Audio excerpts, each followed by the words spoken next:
आज के मंच पे हमारे बहुत आदरणीय, लोकप्रिय, एक बहुत गरीब घर से उठा के जिन्हें प्रधानमंत्री जी ने प्रदेश का मुख्यमंत्री बनाया, श्री नायब सिंह जी सैनी, हमारे आज के सभा के आयोजक कैप्टन अभिमन्यु जी, मेरे साथी बहुत एफिशिएंट मिनिस्टर डॉक्टर कमल गुप्ता जी, हमारे विधानसभा में डिप्टी स्पीकर श्री रणबीर गंगवा जी, हमारे बहुत लोकप्रिय विधायक हांसी से श्री विनोद ब्याना जी, हाईली डेकोरेटेड गैलेंटेड हमारे आर्मी में जनरल, सब पॉलिटिकल आदमियों से भी मैंने ऊंचा कहूँ तो कोई गुस्ताखी नहीं, जनरल डीपी वत्स साहब, श्री सुरेंद्र पूनिया जी, बहन डॉक्टर आशा खेदड़, श्री अमलपाल राणा जी हमारे प्रभारी, श्री जवाहर सैनी जी, श्री रवि सैनी जी, श्री धर्मवीर रतेरिया जी, ईश्वर मालवाल जी, सोनू सिहाग जी, श्री नरेश जांगड़ा, श्री अजय सिंधु जी, सतपाल शर्मा जी, श्री जयवीर माजरा जी, अशोक सैनी जी और श्री आशीष जोशी जी, महावीर शर्मा जी, प्रेम शर्मा जी और सामने बैठे नारनौल दल के की उपस्थित हाजिरी, मेरे आदरणीय बुजुर्ग, नौजवान दोस्त, हमारी माताएं, बहनें व बच्चे। आज नारनौल की सभा में कैप्टन अभिमन्यु ने बोल के जो आज के नारनौल दल के में जो ऊर्जा दी है, जो हौसला दिया है, उसके लिए मैं इनका बहुत धन्यवाद करता हूं। मेरे से पहले स्पीकर ने अलग अलग बातों में बहुत चर्चा करा। देखिए, आज के दिन ये चुनाव मेरा और कोई कांग्रेस के कैंडिडेट का नहीं है। आज की जो परिस्थितियां बन रही हैं उसमें ये चुनाव देश की सुरक्षा, देश का आगे भविष्य और देश को आगे किस तरीके से बढ़ना चाहिए, इन हालात में ये मोदी साहब वर्सेस राहुल गांधी का चुनाव है। मैं दो बातों से आपसे अपनी बात कहूँगा कि आज हमारे अड़ोस पड़ोस में चारों तरफ जो दुनिया में हम देख रहे हैं, यूक्रेन में एक वार हो रहा है, गाजा में दूसरी जगह नरसंहार हो रहा है, वहाँ लोग खेती नहीं देख रहे, वहाँ लोग दुकान नहीं देख रहे, लोग व्यापार नहीं देख रहे, वहाँ लोग ये देख रहे हैं कि बच्चों की जान कैसे बचाएं। ऐसे हालात में चाइना एक तरफ ताइवान पे हमला कर रहा है, एक तरफ साउथ कोरिया की तरफ उनके जहाज जाते हैं, फिर समुद्र में 20-20 जहाज श्रीलंका तक जाते हैं और कह रहे हैं कि हिंदुस्तान को घेरने की तैयारी कर रहे हैं।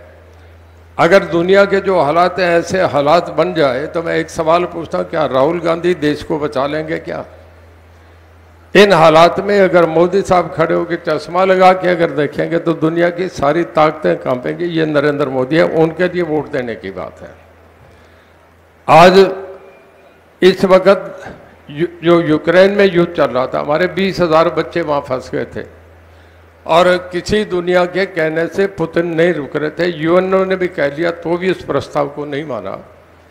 जब हमारे प्रधानमंत्री श्री नरेंद्र मोदी ने कहा कि पुतिन सुनो, मेरे 20,000 बच्चे वहाँ पढ़ने जो गए हैं रह गए, मुझे एक सेफ जोन चाहिए जहाँ तिरंगा लगा होगा, मैं उन्हें वापस लाना चाह रहा हूँ। और 3 दिन युद्ध विराम बंद हुआ और उसमें हमारे बच्चे वापस हवाई जहाज गए, उस सेफ जोन से वापस आए जहां मिसाइल और हमले बंद कर दिए थे। पाकिस्तान के बच्चों ने भी तिरंगा लहरा के अपने देश गए। ये नरेंद्र मोदी है।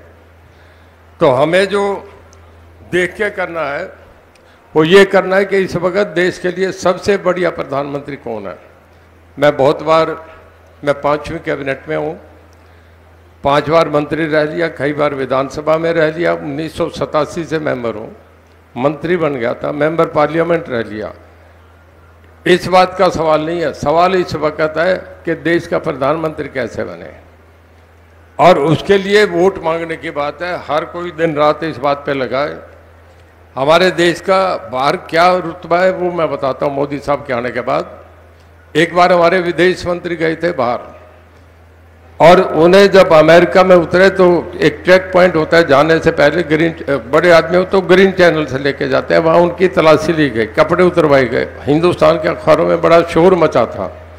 आज हमारे प्रधानमंत्री जहाँ जाके लैंड करते हैं वहाँ उनके लिए गाड़ी लगती है और वहाँ का प्रधानमंत्री, राष्ट्रपति बुके लेके खड़ा होता है। ये हिंदुस्तान, तब के हिंदुस्तान में आज के हिंदुस्तान में फ़र्क है। हमारे अमेरिका में एक बार गए तो एनआरआई ने हमारे प्रधानमंत्री को बुला लिया था कि मोदी साहब का हम स्वागत करते हैं। जब भी जाते हैं, बहुत बार मोदी साहब जिस देश में भी जाते हैं स्वागत होता है। शिकागो में एक बहुत बड़ा सम्मेलन था, 60,000 एनआरआई जो हिंदुस्तानी है वहाँ थे। ट्रंप साहब को भी बुला लिया था, तब अमेरिका के राष्ट्रपति थे। पिछले ट्रंप की बात है। जब मंच पे चढ़े तो भाई कन्वेंशन है कि जब राष्ट्रपति मंच पे होगा तो जैसे हमारे एसपीजी का कवर होता है, वहाँ मैरिन्स का कवर होता है, यूएसए मैरिन्स, वो भी विड्रॉ हो जाती है। और जब मोदी साहब ट्रंप साथ साथ स्टेज पे चले थे, ये दुनिया की हिस्ट्री में पहली बार हुआ कि भीड़ मोदी मोदी करने लगी तो ट्रंप भी मोदी मोदी करें। ये हमारे नरेंद्र मोदी का दुनिया में आज धमाका है। एक ऐसे प्रधानमंत्री का चुनाव कर रहे हैं कि जो जीतने के बाद, पिछली बार का याद करो, नरेंद्र मोदी जब जीते प्रधानमंत्री बनने के बाद अमरनाथ गुफा में जाके सफ़ेद चादर ओढ़ के बैठे थे, उससे शिव भगवान से प्रार्थना कर रहे थे कि मुझे ताकत और मुझे ब्लेसिंग दो, जिन लोगों ने बनाया मैं उनका कल्याण कर सकूं, भला कर सकूं। और एक राहुल गांधी है, बनने के बाद कोलंबिया जाएंगे। तो हमें थोड़ा ये देखना चाहिए कि देश के लिए सबसे बढ़िया कौन है। इस वक्त कोई एमपी का रोड का सवाल नहीं है, बहुत ये सब पद देख लिए। आज के वक्त अगर देश को कोई सुरक्षा से, देश को सिक्योरिटी से, देश को कोई बढ़ाने में कोई आगे कर सकता है तो इससे ज़्यादा कोई नहीं है। कांग्रेस का जिक्र करा मेरे से पहले कैप्टन साहब ने, ये कांग्रेस का इतिहास ख़त्म हो गया। मैं 1977 से बता रहा हूँ, 1977 से जिन प्रदेशों में दोबारा कांग्रेस ने, ये वो गिन लो, उसके बाद 23 साल और 24 साल, 47 साल में वेस्ट बंगाल, यूपी, बिहार, इसके बाद गुजरात, उड़ीसा और तमिलनाडु, यहाँ 350 सीटें लोकसभा की। 47 साल में कांग्रेस वहाँ है ही नहीं, खत्म हो गई। जहाँ 10 साल चले गए उसके बाद कांग्रेस कहीं है ही नहीं। ये हुड्डा साहब वही है जो पिछली बार जब 2014 से पहले, आपको याद होगा, जितनी नौकरी लगी रोहतक में, जितनी सर्विसेज कच्ची पक्की पेंशन का चर्चा होता था कि इंटरव्यू कच्ची से होता है फिर पक्के से मार्क दिए जाते हैं जब पैसा पहुंच जाता है। सारी नौकरी रोहतक में, सारा पैसा रोहतक में, सारे फ्लाईओवर रोहतक में। और 2014 के चुनाव में एक बगावत हो गई थी कि रोहतक वर्सेस अदर्स, रोहतक के खिलाफ आपका हिसार, जींद, भिवानी, सिरसा, फतेहाबाद, कुरुक्षेत्र, करनाल, अम्बाला, महेंद्रगढ़, फरीदाबाद, गुड़गांव सब खड़े हो गए थे। हुड्डा साहब केवल रोहतक के बाहर कुछ नहीं देखना चाहते। तो मैं आपसे ये कहूँगा, अगर हरियाणा प्रदेश का हम बहुत तेज़ी से आगे बढ़े हैं, आज इस वक्त जो जो नीति आयोग का कहना है, इस वक्त जो फास्ट ग्रोइंग स्टेट है, जो बहुत तेज़ी से बढ़ रही है बड़ी स्टेटों में, उसमें हरियाणा नंबर 2 है। और अगर सैनी साहब का नेतृत्व हमें ऐसे ही मिलता रहा और गुप्ता जी जैसी ऐसी बढ़िया टीम साथ रही तो हम शायद हरियाणा देश में भी 1 नंबर स्टेट पे हो जाए। ये हरियाणा बनने जा रहा है।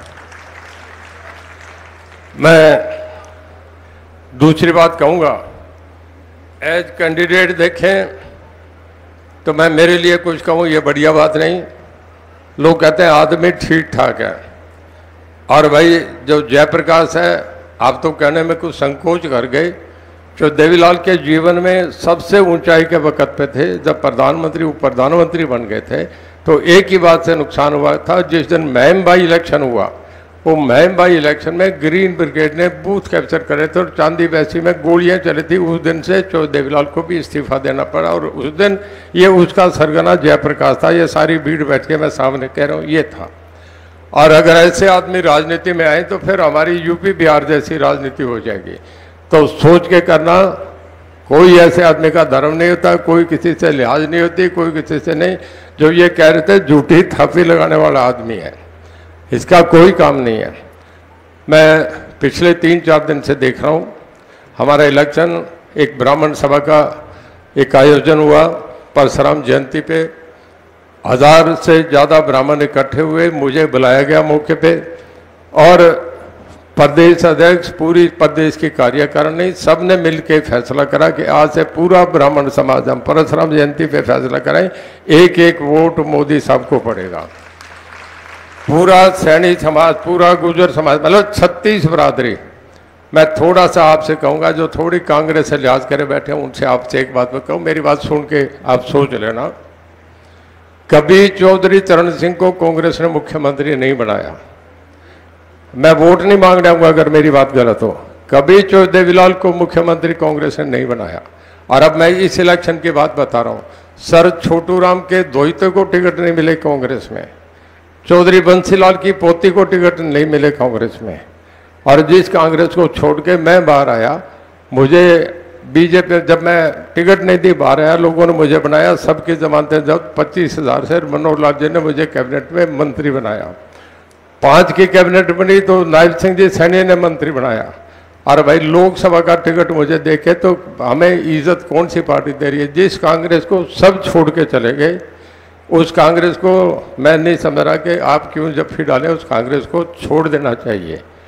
चाणक्य कहता है कि हर आदमी को या तो राजा के पास जाके बसना चाहिए या नदी के किनारे बसना चाहिए, कभी रेगिस्तान में नहीं बसना। जब 36 बरादरी आज मोदी साहब के साथ खड़ी हो गई तो तुम वो एक्ट वापस हो गया, आंदोलन वापस हो गया, सारे कानून वापस हो गए, अब सब मामला खत्म हो गया। तो बगैर लोगों को बहकावे में नहीं आके मैं आप सबसे ये कहूँगा, आपका मैं दोस्त हूँ, मित्र हूँ, हमारे लिए हमारे आगे हमारी औलाद के लिए इससे बढ़िया कोई पार्टी नहीं, इससे बढ़िया कोई नेतृत्व नहीं हो सकता।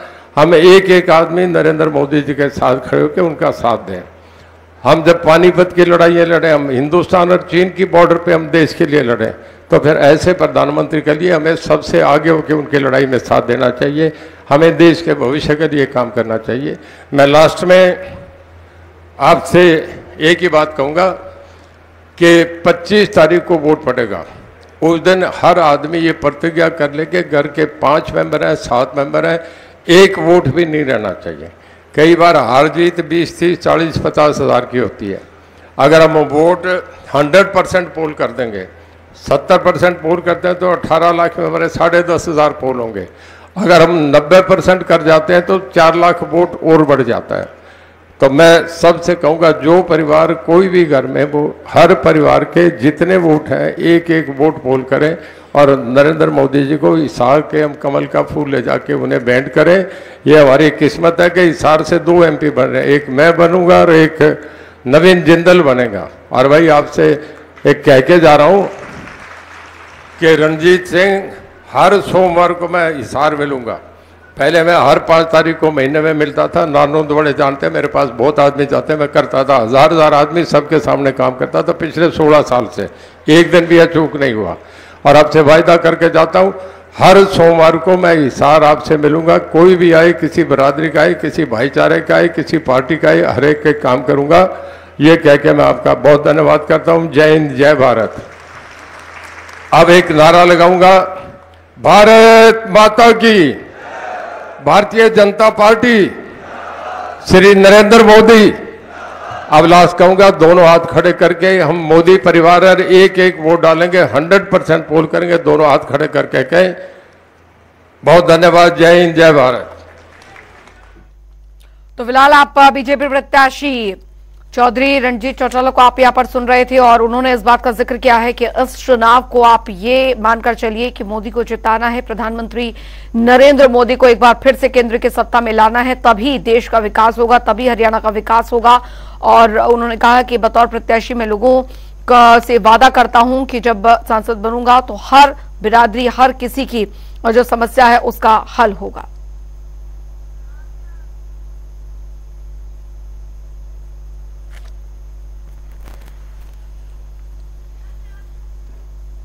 तो बता दें आपको, उन्होंने अपने संबोधन में कहा कि पीएम मोदी ने 10 वर्षों में विकास किए हैं। पीएम मोदी के नेतृत्व में भारत को नई पहचान मिली है। कांग्रेस के शासनकाल में काम नहीं हुआ है। पीएम मोदी ने देश को आगे बढ़ाया है, लोगों को बरगला रही है कांग्रेस।